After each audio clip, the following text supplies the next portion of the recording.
આગામી માર્ચ મહિનામાં યોજાનાર બરોડા ડેરીની ચૂંટણીને ધ્યાનમાં રાખીને ચૂંટણી પ્રક્રિયા અંતર્ગત ઉમેદવારોએ ફોર્મ ભર્યા હતા, જેની ચકાસણીની પ્રક્રિયા હાથ ધરવામાં આવી હતી.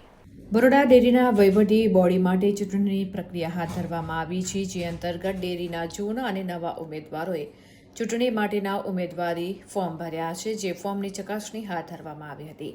આ ફોર્મની ચકાસણી દરમિયાન ઉમેદવારો તેમના સમર્થકો સાથે ઉપસ્થિત રહ્યા હતા. રસાકસીભરી ચૂંટણી જંગમાં ઉમેદવારોએ પોતપોતાની જીતની આશા વ્યક્ત કરી હતી. ફોર્મની ચકાસણી દરમિયાન આવી પહોંચેલા ઉમેદવારોએ જણાવ્યું હતું કે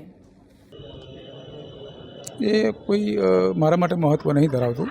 હું કોન્ટ્રાક્ટર હતો તો હતો અને 2020માં મેં કોન્ટ્રાક્ટર તરીકેની જે મારી કામગીરી હતી મેં રિઝાઇન મૂકી દીધેલું અને ત્યારબાદ 2020થી 2025ના ઇલેક્શનમાં 5 વર્ષ નીકળી ગયા. આજે હું દૂધ મંડળીના પ્રમુખ તરીકે જ મારી વર્તણૂક છે.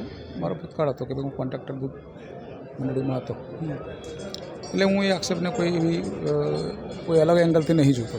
તો કેમ એવા આક્ષેપો કરવા પડે છે? અરે હવે તો હવે ચૂંટણી છે એટલે ચૂંટણીમાં આક્ષેપબાજી ના હોય તો શું હોય? તો તમે ક્યાંથી ફોર્મ ભર્યું છે? મેં વાઘોડિયા દૂધ ઉત્પાદક સહકારી ગોળવાળા માળોદર એમાંથી ભર્યું છે. કયો જોર નંબર લાગે છે? 7 નંબર.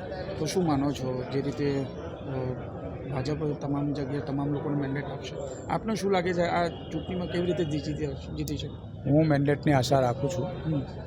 લગભગ ભાજપ મારી વાતને ધ્યાનથી સાંભળશે અને મને લગભગ મેન્ડેટ મળશે એવી આશા છે. એટલે ચૂંટણીમાં આવે ત્યારે જ આવા નિવેદનો આપે? હા, એ તો હોય જ. આવે તો દરેક ચૂંટણીમાં ગ્રામ પંચાયતની ચૂંટણીથી લઈને ધારાસભ્યની ચૂંટણી સુધી આવા આક્ષેપ હોય.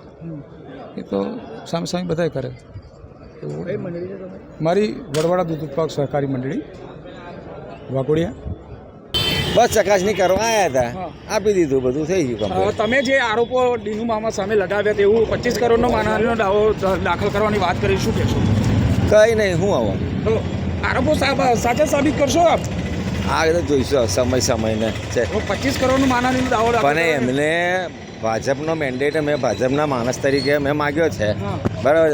તો એ ભાજપનો વિરોધ કરે તો ભાજપનો મેન્ડેટ શું લેવા માગે છે? એમ વગર ભાજપે ચૂંટણી લડી શકે ને, લડાય ને ચૂંટણી લડી હોય તો એ કહે છે કે હું મારી તાકાતથી ચૂંટણી લડું તો લડી દે ચૂંટણી. અમે ભાજપનો સક્રિય સભ્ય છું, ભાજપનો કાર્યકર્તા છું. મેં ભાજપનો મેન્ડેટ માગ્યો ને એવું કહે છે કે મારી પાર્ટીની જરૂર નથી, તો એમને વગર મેન્ડેટે ચૂંટણી લડવી જોઈએ. હું લે ભાજપનો મેન્ડેટ માગે છે એમ. તો પણ એ 25 કરોડનો દાવાની વાત કરે છે, એ વાતમાં આપ શું કહેશો? આ જોઈશું તો સમય.